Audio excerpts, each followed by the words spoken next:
যদি কোনো ব্যক্তি তিনটি ক্ষেত্রের কোনো একটি ক্ষেত্রে আল্লাহকে এক বলে বিশ্বাস না করে, সে ব্যক্তি মুসলিম থাকবে না। দ্বিতীয়বার যে ধমক দিয়েছিলেন, দ্বিতীয় ধমকে বাড়িতে যে 6টা মেয়ে আছে, ওই 6টি মেয়েও ছেলে হয়ে গেছে।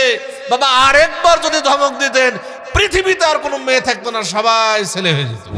আমাদের দেশের বহু সংখ্যক মুসলিম যারা নিজেদেরকে সুন্নি পরিচয় দেয়, তারা বলে যে বিশ্ব পরিচালনার দায়িত্ব আল্লাহ তাআলা বিভিন্ন গাউস, কুতুব, আকতাবদেরকে দিয়েছে, তারা এই বিশ্ব পরিচালনা করছে। মক্কা থেকে মদিনায় জমজম কূপের লাইন গেল না, আর শাহজালালের মাজারে, সেই গাঞ্জাখোরের মাজারে সেই জমজম কূপের লাইন গেল। এটা কি আমাদের বোধগম্য মানুষ, বিবেকবান মানুষ কখনো বিশ্বাস করতে পারে? শিরিক থেকে নিজেকে দূরে রাখতে হবে। যারা শিরিক করছে তাদের থেকেও নিজেকে দূরে রাখতে হবে। আপনার যদি আকীদা ঠিক না থাকে, আপনার যদি আমল ঠিক না থাকে, তাহলে আপনি মারা গেলে কাবার নিচে যদি আপনাকে ঢুকাইয়া দেওয়া হয়, কোনোই লাভ হবে না। জমজমের পানি তো দূরেরই কথা। আত্মাহারিক টিভি, ওহির আলোয় উদ্ভাসিত জীবনের জন্য। আসসালামু আলাইকুম ওয়া রাহমাতুল্লাহি ওয়া বারাকাতুহু।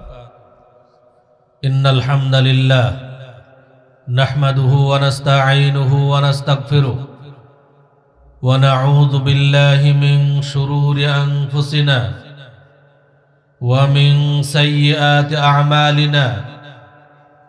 মান ইয়াহদিহিল্লাহু ফালা মুদিল্লা লাহু ওয়া মান ইউদ্লিল ফালা হাদিয়া লাহু। وأشهد أن لا إله إلا الله وحده لا شريك له وأشهد أن محمدا عبده ورسوله. يا أيها الذين آمنوا اتقوا الله حق تقاته ولا تموتن إلا وأنتم مسلمون. يا أيها الناس اتقوا ربكم الذي خلقكم من نفس واحدة وخلق منها زوجها وبث منهما رجالا كثيرا ونساء واتقوا الله الذي تساءلون به والأرحام إن الله كان عليكم رقيبا. يا أيها الذين آمنوا اتقوا الله وقولوا قولا سديدا يصلح لكم أعمالكم ويغفر لكم ذنوبكم ومن يطع الله ورسوله فقد فاز فوزا عظيما. أما بعد، আল মারকাজুল ইসলামিয়া সালাফি কালদিয়া গোটাপাড়া বাগেরহাট মাদ্রাসার উদ্যোগে আয়োজিত আজকের এই বার্ষিক ওয়াজ মাহফিলের সম্মানিত সভাপতি, মাননীয় প্রধান অতিথি, বিশেষ অতিথিবৃন্দ, উপস্থিত উলামায়ে কেরাম, অত্র অঞ্চল থেকে আগত সুধী মণ্ডলী, পর্দার আড়ালে অবস্থানরত মা ও ভগ্নীগণ, সমস্ত প্রশংসা সেই মহান রব্বুল আলামিনের জন্য, যার অশেষ মেহেরবানিতে আমরা আজকের এই ওয়াজ মাহফিলে উপস্থিত হতে পেরেছি। তাই মহান আল্লাহর শুকরিয়া স্বরূপ সবাই বলে আলহামদুলিল্লাহ। তারপর পরেই বর্ষিত হোক অসংখ্য দরুদ ও সালাম প্রিয় নবী, বিশ্ব নবী, রাহমাতুল লিল আলামিন মুহাম্মদ সাল্লাল্লাহু আলাইহি ওয়াসাল্লামের প্রতি। সম্মানিত উপস্থিতি, আজকে যে বিষয়টি নিয়ে আপনাদের সামনে আলোচনা করব তা হলো দুইটি প্রশ্নের উত্তর। এক, ইসলাম কি? দুই, ইসলাম কিভাবে মানব? এই দুইটি প্রশ্নের উত্তর দিয়েই সংক্ষিপ্তভাবে আলোচনা শেষ করব। ওয়া মা তাওফীক ইল্লা বিল্লাহ আলাইহি তাওয়াক্কালতু ওয়া ইলাইহি উনীব। আমরা সবাই যারা এসেছি এখানে সবাই মুসলিম, তাই না? আচ্ছা বলেন তো, মুসলিম শব্দের অর্থ কি? আত্মসমর্পণকারী। আমরা কার কাছে আত্মসমর্পণ করেছি? আল্লাহর কাছে আত্মসমর্পণ করেছি। আল্লাহর কাছে আত্মসমর্পণ বলতে কি বোঝায়? আল্লাহর যাবতীয় আদেশ মেনে নিলাম, যাবতীয় নিষেধ বর্জন করলাম, এর নাম আত্মসমর্পণ করা। নিজ নিজ অন্তরকে প্রশ্ন করুন যে আমি মুসলিম, আমি আল্লাহর যাবতীয় আদেশ কি মানি? মানলে কয়টা মানি, কয়টা মানি না? আমি মুসলিম, আল্লাহ যা কিছু নিষেধ করেছেন আমি কি সেগুলো বর্জন করি? করলে কয়টা বর্জন করি আর কয়টা করি না? নিজ নিজ অন্তরকে প্রশ্ন করে নিজেই নিজের ঘাটতি নির্ণয় করে সেই ঘাটতি পূরণ করে প্রকৃত মুসলিম হয়ে দুনিয়াতে বেঁচে থাকার চেষ্টা করা উচিত। সম্মানিত উপস্থিতি, ইসলাম কাকে বলে? ইসলামের সংজ্ঞাটা কি? ইসলামের সংজ্ঞায় বলা হচ্ছে আল ইসলাম হুয়াল ইসতিসলামু লিল্লাহি তাআলা বিত-তাওহীদ ওয়াল ইনকিয়াদু লাহু বিত-তাআ ওয়াল বারাআতু মিনাশ শিরকি ওয়া আহলিহি। ইসলাম আত্মসমর্পণ করার নাম। কিসের উপরে? এক নাম্বার বিত-তাওহীদ, আল্লাহকে এক মেনে নেওয়ার মাধ্যমে আল্লাহর কাছে আত্মসমর্পণ করা। দুই, ওয়াল ইনকিয়াদু লাহু বিত-তাআ, আল্লাহর বিধান পালনের মাধ্যমে আল্লাহর আনুগত্য প্রকাশ করা। তিন, ওয়াল বারাআতু মিনাশ শিরকি ওয়া আহলিহি, শিরিক থেকে নিজেকে দূরে রাখা এবং যারা শিরিক করছে তাদের থেকেও নিজেকে দূরে রাখা। তাহলে এক নাম্বার বলা হলো আল্লাহকে এক মেনে নেওয়ার মাধ্যমে আল্লাহর কাছে আত্মসমর্পণ করা। আমরা সবাইকে আল্লাহকে এক বলে বিশ্বাস করি?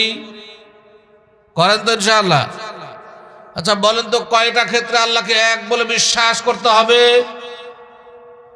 বলেন কয়টা ক্ষেত্রে আল্লাহকে এক বলে বিশ্বাস করব? তিনটি ক্ষেত্রে। কয়টা? তিনটি ক্ষেত্রে আল্লাহকে এক বলে বিশ্বাস করতে হবে।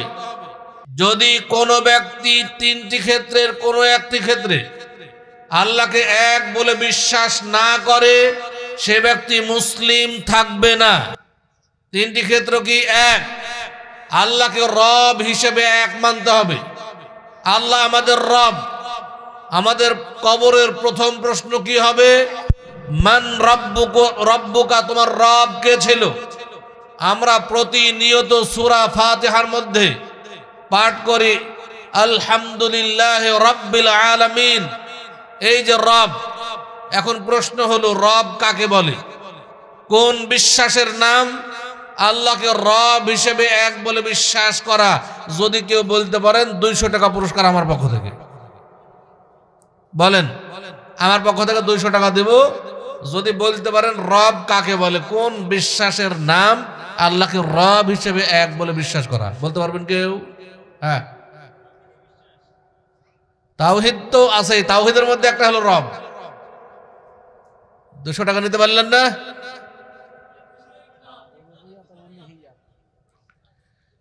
পারলেন না, আপনারা পুরস্কার পাইলেন না।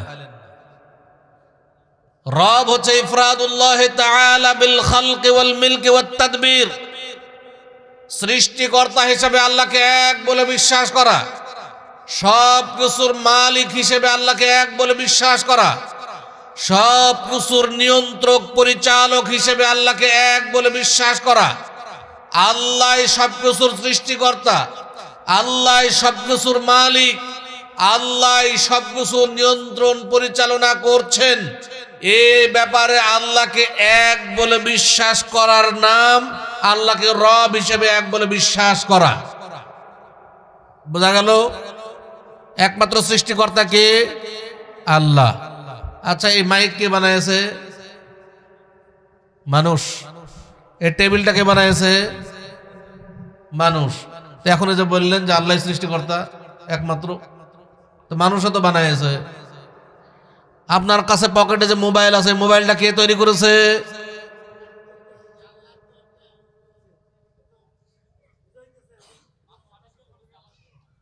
মানুষ আবিষ্কার করেছে। আর আল্লাহ? মানুষ কখনো সৃষ্টিকর্তা নয়। মানুষ হলো রূপান্তরকারী, আল্লাহর তৈরি, আল্লাহর সৃষ্টি। কোন পদার্থকে এক রূপে রূপান্তর করেছে মাত্র। মানুষ কখনোই সৃষ্টিকর্তা নয়, সৃষ্টিকর্তাকে একমাত্র আল্লাহ, এটা বিশ্বাস করতে হবে। যেমন এই চেয়ারটি বানানো হয়েছে, এই চেয়ারটা এই আকৃতিতে ছিল না, এই চেয়ার একটা গাছ ছিল, সেই গাছ মানুষ ফাড়াই করেছে, সেই ফাড়াই করে সুন্দর করে সাইজ করে কেটে এই চেয়ারের ডিজাইন দিয়েছে। আল্লাহর সৃষ্টি পদার্থ গাছকে এক রূপ থেকে আরেক রূপে রূপান্তর করেছে মাত্র। মানুষ কখনো সৃষ্টিকর্তা নয়, সৃষ্টিকর্তা একমাত্র আল্লাহ।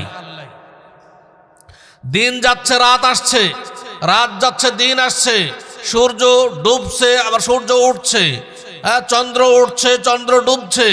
আমরা কোথায় কি খাবো, কোথায় থাকবো, কি করব, এটা সবকিছু নিয়ন্ত্রণ করছেন কে? আল্লাহ। এর উপরে আল্লাহকে এক বলে বিশ্বাস করার নাম। পৃথিবীর অধিকাংশ মানুষ আল্লাহকে রব হিসেবে বিশ্বাস করে। একজন হিন্দু আল্লাহকে রব হিসেবে বিশ্বাস করে, ইহুদি আল্লাহকে রব হিসেবে বিশ্বাস করে, খ্রিস্টান আল্লাহকে রব হিসেবে বিশ্বাস করে। আপনি যদি কোনো হিন্দুকে জিজ্ঞেস করেন এই তোমাকে কে সৃষ্টি করেছে, অবশ্যই সে বলবে আল্লাহ সৃষ্টি করেছে। এর প্রমাণ আল্লাহ তাআলা নিজেই কোরআন মাজিদে দিয়েছেন।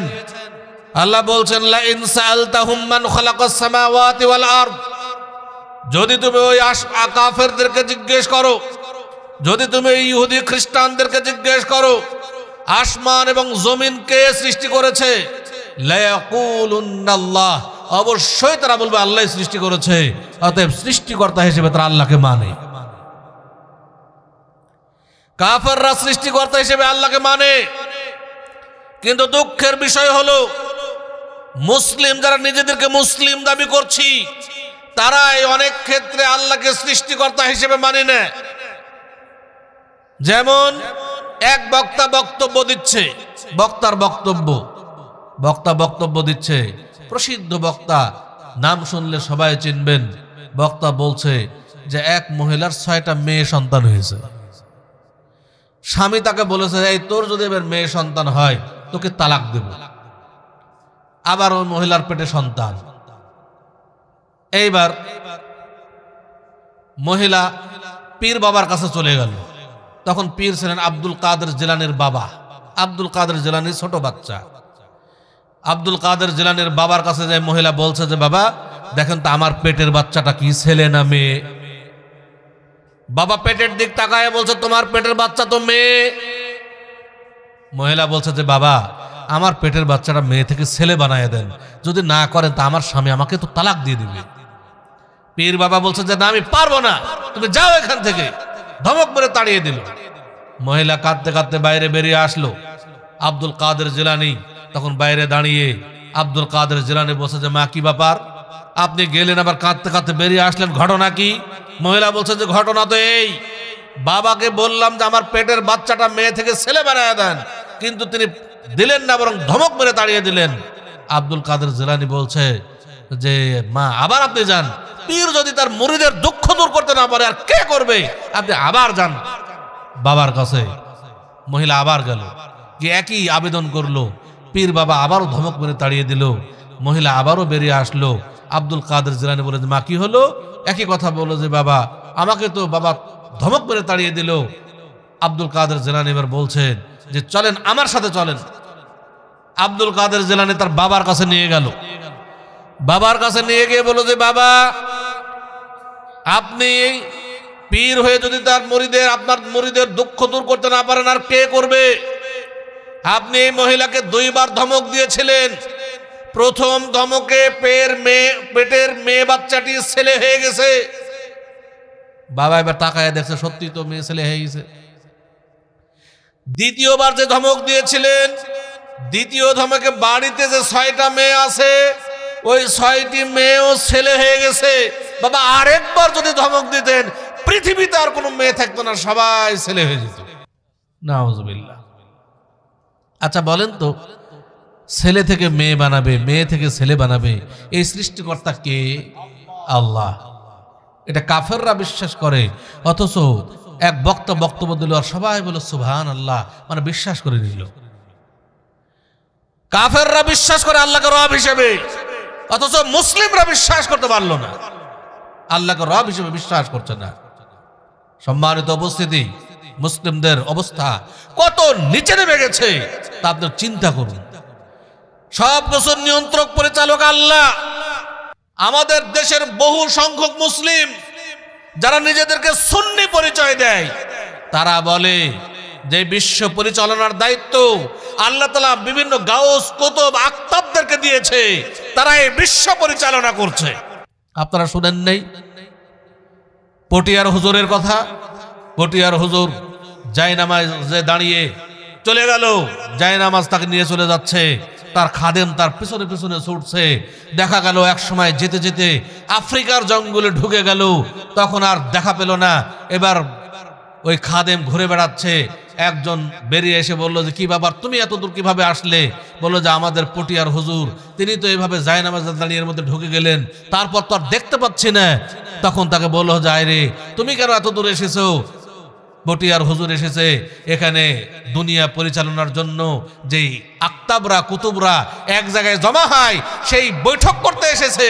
এটাই হচ্ছে রিদওয়ানুস সালিহিন, দেওয়ানুস সালিহিন, এই বৈঠকখানা।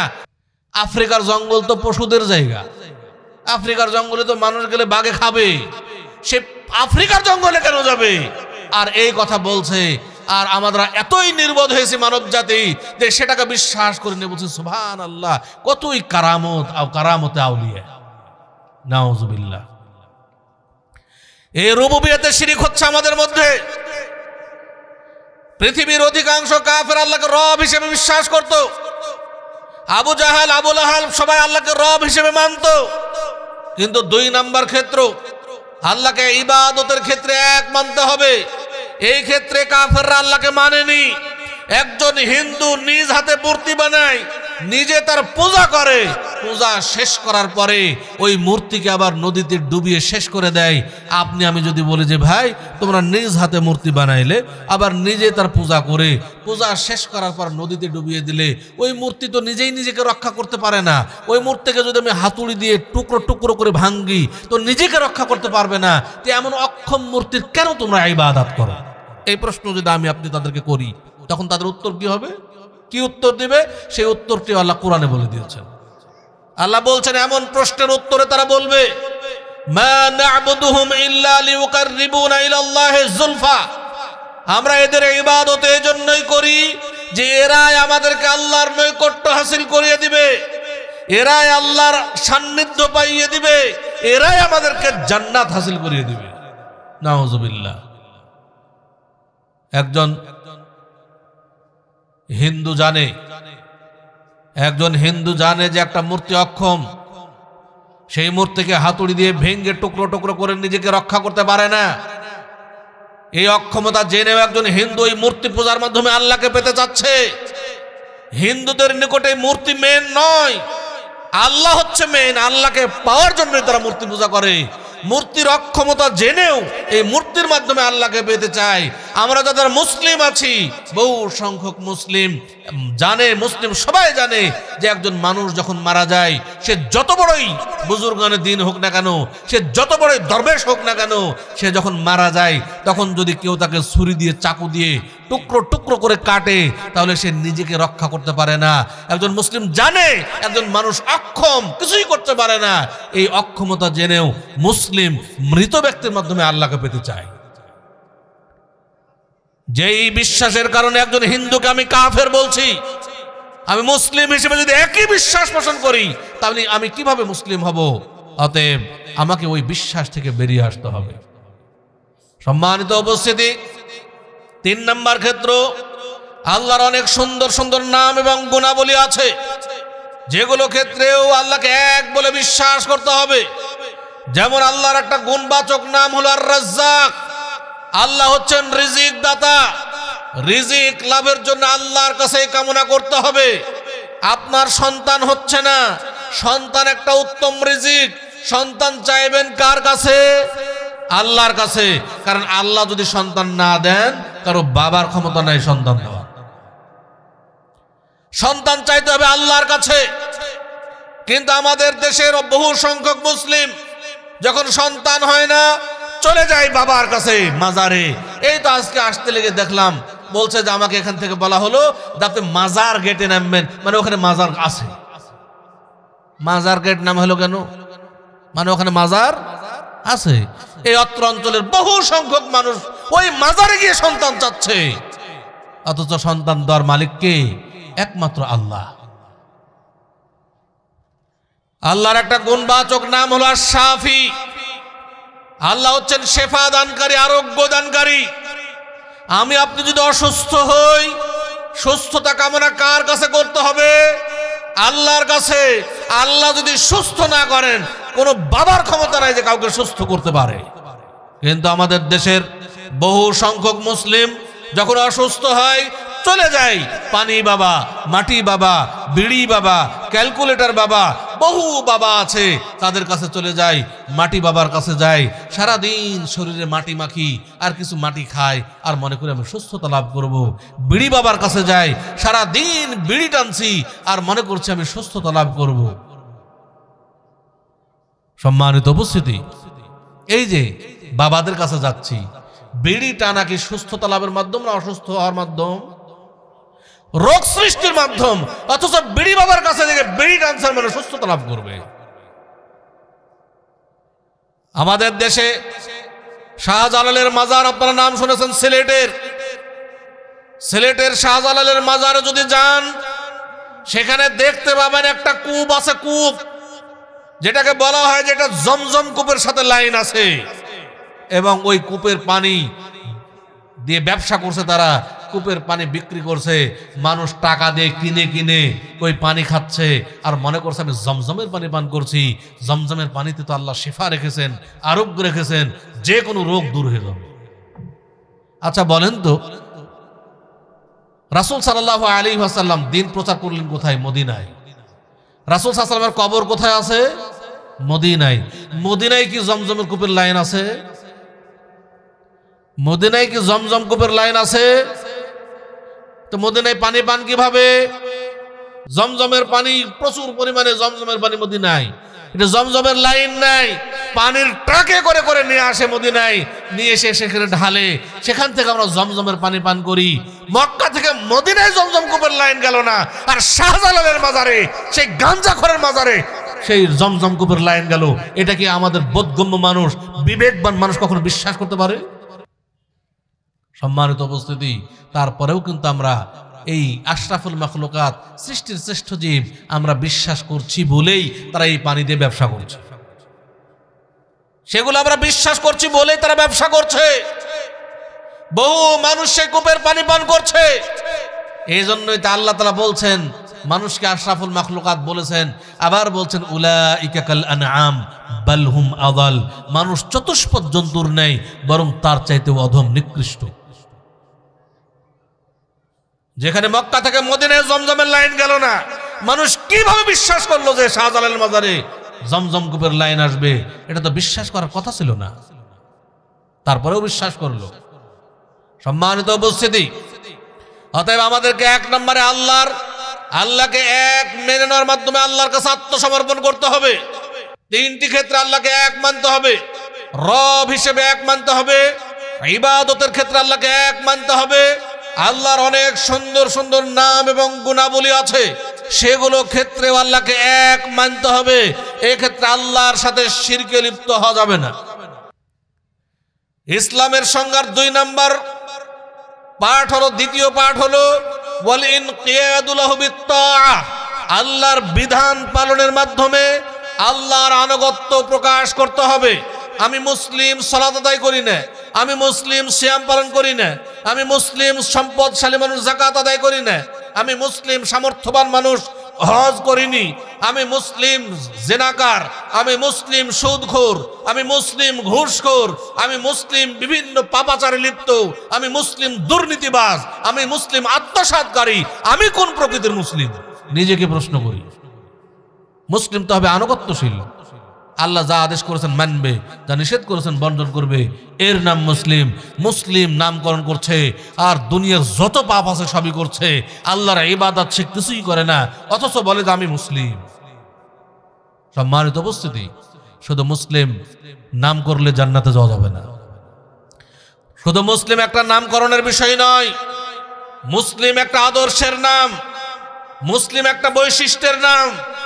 যেই মুসলিমের মধ্যে রাসূলুল্লাহ সাল্লাল্লাহু আলাইহি ওয়াসাল্লামের আদর্শ থাকে না, যেই মুসলিমের মধ্যে রাসূলুল্লাহ সাল্লাল্লাহু আলাইহি ওয়াসাল্লামের বৈশিষ্ট্য থাকে না, যেই মুসলিমের মধ্যে রাসূল সাল্লাল্লাহু আলাইহি ওয়াসাল্লাম সাহাবায়ে কেরামের আকীদা থাকে না, যেই মুসলিমের মধ্যে রাসূল সাল্লাল্লাহু আলাইহি ওয়াসাল্লাম সাহাবায়ে কেরামের মানহাজ থাকে না, সেই মুসলিম নিজেকে যতই মুসলিম দাবি করুক না কেন, সে কখনোই প্রকৃত মুসলিম নয়। 3 নম্বর ওয়াল বারাআতু মিনাশ শিরকি ওয়া আহলিহি, শিরিক থেকে নিজেকে দূরে রাখতে হবে। যারা শিরিক করছে তাদের থেকেও নিজেকে দূরে রাখতে হবে, শিরিক থেকে দূরে থাকতে হবে। শিরিক কি জিনিস? শিরিক হলো অংশ স্থাপন করা। আপনি আল্লাহকে বিশ্বাস করেন ঠিকই, কিন্তু আল্লাহর ক্ষমতার সাথে আরেকজনকে ক্ষমতাশালী মনে করেন, আরেকজনকে সমকক্ষ বানিয়ে দেন, এর নাম হচ্ছে শিরিক। যেমন আমাদের দেশের অধিকাংশ মা বোন বিশ্বাস করে যমজ কলা খেলে যমজ সন্তান হতে পারে।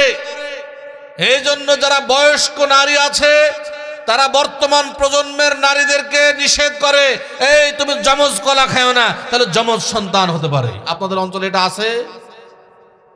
আচ্ছা বলেন তো, আপনাদের বিবেক কি বলে যে যমজ সন্তানের কি, এই যমজ কলার কি যমজ সন্তান দান করার কোনো ক্ষমতা আছে? যমজ সন্তান দান করার ক্ষমতা কার হাতে? আল্লাহর হাতে।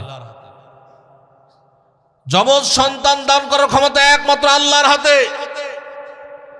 এই আল্লাহর একমাত্র আল্লাহর ক্ষমতাকে যদি আমরা যমজ কলার হাতে দিয়ে দিই তাহলেই হবে শিরিক। আমরা মনে করছি যে আল্লাহর তো ক্ষমতা ঠিক আছে, কিন্তু যমজ কলারও ক্ষমতা আছে, অতএব এটা খেলে যমজ সন্তান হতে পারে। এই যে বিশ্বাস করলাম, এইটা হচ্ছে শিরকি বিশ্বাস। আপনারা যমজ কলা কে কে খান না? হাত ওঠান তো দেখি, ভয়ে খান না?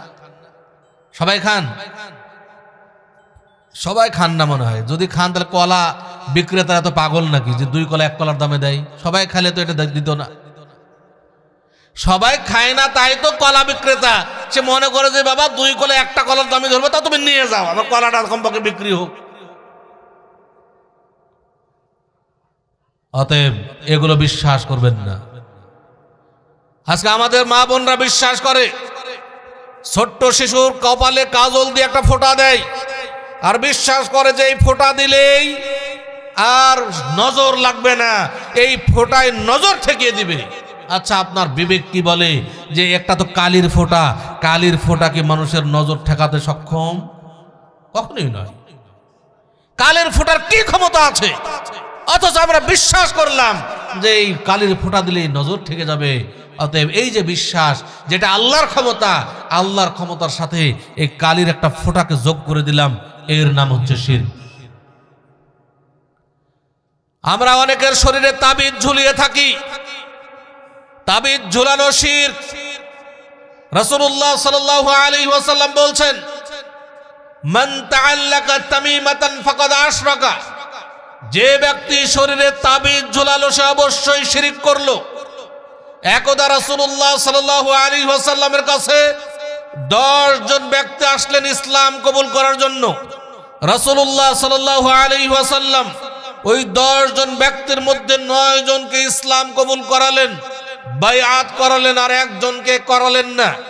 যেই 9 জনকে রাসূলুল্লাহ সাল্লাল্লাহু আলাইহি ওয়াসাল্লাম বাইআত করালেন, সেই 9 জন রাসূল সাল্লাল্লাহু আলাইহি ওয়াসাল্লামকে বললেন, বাইআতা তিসআতা ওয়া তারাকতা হাযা, হে আল্লাহর রাসূল সাল্লাল্লাহু আলাইহি ওয়াসাল্লাম, আপনি আমাদের 9 জনকে বায়াত করালেন, কিন্তু এই একজন ব্যক্তিকে ছেড়ে দিলেন কেন? রাসূলুল্লাহ সাল্লাল্লাহু আলাইহি ওয়াসাল্লাম বললেন, ইন্না আলাইহি তামিমাতান, তার শরীরে একটি তাবিজ রয়েছে। ফাআদখালা ইয়াদাহু, অতঃপর তিনি তার হাত তার শরীরে ঢোকালেন। ফাকাতাআহা, অতঃপর তার তাবিজটি কেটে ফেললেন। সুম্মা বায়াহু, অতঃপর তাকেও বায়াত করালেন। ওয়া ক্বালা মান তাআল্লাকা তামিমাতান ফাকাদ আশরাকা, এবং বললেন যে ব্যক্তি শরীরে তাবিজ ঝোলালো সে অবশ্যই শিরক করবে। রাসূলুল্লাহ সাল্লাল্লাহু আলাইহি ওয়াসাল্লাম তাবিজ ঝুলানোকে শিরক বললেন। এক ব্যক্তির শরীরে তাবিজ থাকার কারণে তাকে বায়াত পর্যন্ত করলেন না। রাসূল সাল্লাল্লাহু আলাইহি ওয়াসাল্লাম তো প্রথমে মনে করতে পারতেন যে আগে তাবিজটি খুলে ফেলি, তারপরে বায়াত করাই, ইসলাম কবুল করাই। না তাবিজ থাক, আগে ইসলাম কবুল করে তারপরে না তাবিজটি খুলে ফেলবো, এটা তো মনে করতে পারতেন, কিন্তু মনে করলে না। কেন? শিরকের সাথে কোনো আপোষ চলে না। আগে শিরক ত্যাগ করো, তারপর তুমি ইসলাম কবুল করো। আগে তাবিজ কেটেছেন, তারপরে তাকে বায়আত করিয়েছেন। অথচ আমাদের দেশে এই তাবিজের ব্যবসা কারা করে? হুজুররাই করে। এই হুজুররা হচ্ছে তাবিজ ব্যবসায়ী। যেখানে টাকা আছে, যেখানে ইনকাম আছে, সেটা কোরআন হাদিসের যতই বিরুদ্ধে হোক না কেন, সেটা যত বড় শিরক হোক না কেন, সেটা যত বড় বিদআত হোক না কেন, এর বিরুদ্ধে হুজুররা কথা বলে না, কারণ তার মাধ্যমে সে ইনকাম করতে চায়। সম্মানিত উপস্থিতি, এই সমস্ত হুজুররা আল্লাহর কাছে যে কি জবাব দিবে সেটা আল্লাহ ভালো জানে। এদের জন্যই তো জাহান্নাম, এজন্যই তো আল্লাহ তাআলা জান্নাত উদ্বোধন করবেন আলেমদের দিয়ে, আবার জাহান্নাম উদ্বোধন করবেন আলেমদের দিয়ে। অতএব সাবধান থাকতে হবে। এই তাবিজ যে যার গলাতে আছে নির্দ্বিধায় ত্যাগ করবেন। এই তাবিজ আজকে কেটে ফেলবেন। হতে পারে আপনার বাড়িতেই কারো শরীরে তাবিজ রয়েছে। শুধু তাবিজ নয়, বিভিন্ন গাছের শিকড়, গাছের ছাল, যা কিছুই বেঁধে রাখা হোক না কেন, সেটা শিরকের অন্তর্ভুক্ত। রাসূলুল্লাহ সাল্লাল্লাহু আলাইহি ওয়াসাল্লাম বলছেন, মান তাআল্লাকা শাইআন উকিলা ইলাইহি, অসুস্থতা দূর করার জন্য শরীরে যা কিছুই ঝোলানো হোক না কেন, তাকে সেই জিনিসের কাছেই সুপর্দ করে দেওয়া হবে, অর্থাৎ তার উপর থেকে আল্লাহ তাআলার জিম্মাদারি উঠে যাবে। অতএব অসুস্থতা দূর করার জন্য শরীরে কোনো কিছু ঝোলানো যাবে না। আপনি গাছের ছাল পিষে খান, সমস্যা নাই। গাছের শেকড় পিষে খান, সমস্যা নাই। গাছের পাতা পিষে খান, সমস্যা নাই, কিন্তু শরীরে ঝুলিয়ে রাখবেন না, ঝুলানো নিষেধ। আমি বলছিলাম শিরক থেকে দূরে থাকতে হবে। কবর পাকা করা শিরক। আমাদের সমাজে বহু মানুষ আছে, কারো বাবা মা দাদা দাদি মারা গেলে পাকা করে রাখার চেষ্টা করি। কবর পাকা করার মাধ্যমে তার প্রতি সম্মান দেখায়, ভালোবাসা মহব্বত দেখায়, যে আমি তোমাকে অনেক মহব্বত করতাম, তোমার কবরটা সুন্দর করে পাকা করে রাখলাম। তার মহব্বত প্রকাশ করতে গিয়ে আপনি যে রাসূলের দুশমন হয়ে যাচ্ছেন, সেটা কি একবার লক্ষ্য করেছেন? হাদিসে এসেছে, নাহা রাসূলুল্লাহ সাল্লাল্লাহু আলাইহি ওয়াসাল্লাম আন ইউজাসসাসাল কবরু। রাসূলুল্লাহ সাল্লাল্লাহু আলাইহি ওয়াসাল্লাম নিষেধ করেছেন কবর পাকা করতে, ওয়া আন ইউবনা আলাইহি, কবরের উপরে সৌধ নির্মাণ করতে, ওয়া আন ইয়াকুদা আলাইহি, কবরের উপর বসতে রাসূল সাল্লাল্লাহু আলাইহি ওয়াসাল্লাম নিষেধ করেছেন। অতএব রাসূলুল্লাহ সাল্লাল্লাহু আলাইহি ওয়াসাল্লাম কবর পাকা করতে নিষেধ করলেন। আমি আপনি কেন কবর পাকা করছি? কবর পাকা করার কি ফায়দা রয়েছে? কোনোই ফায়দা নাই। আমাদের দেশে দেখা যায় কবর তো পাকা করছি, আবার কবরে বাতি জ্বালিয়ে, লাইট জ্বালিয়ে রাখছি, মনে করছে যে এই লাইট মনে হয় তার কাছে পৌঁছে, লাইটের আলোয় আলোকিত হয়ে যাচ্ছে। জি না, এত সহজ বিষয় নয়।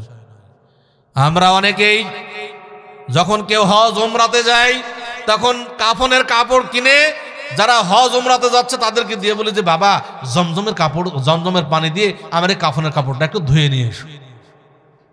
আচ্ছা, জমজমের কাপড় পানি দিয়ে কাপড় ধুয়ে এতে কোনো ফায়দা হবে? আপনার যদি আকীদা ঠিক না থাকে, আপনার যদি আমল ঠিক না থাকে, তাহলে আপনি মারা গেলে কাবার নিচে যদি আপনাকে ঢুকাইয়া দেওয়া হয়, কোনোই লাভ হবে না। জমজমের পানি তো দূরেরই কথা।